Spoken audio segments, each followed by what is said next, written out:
The gopis of Vrindavan in the Ras Lila, they most perfectly exemplify the Bhagavad Gita. Sarva Dharman.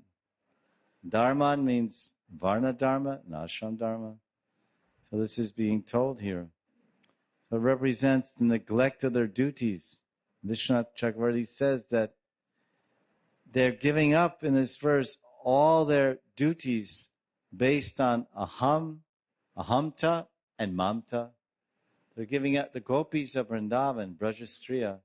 They're giving up all their duties and actions and activities based on I am, aham, and mamta, I and mine.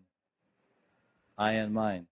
I am the wife in this family, and my duty is this, to milk cows and boil milk and make ghee and all these things. So they gave up all that.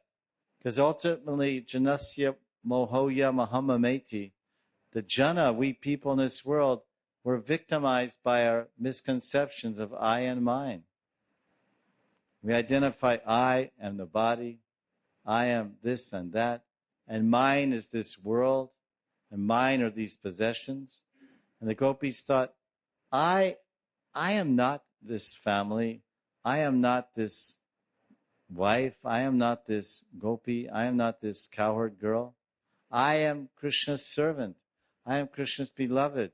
And my Kanta is calling me. So yatra kanto javalola kundala. And I have to go where my lover is. At Vamshivat. Wherever God is, I have to go to him.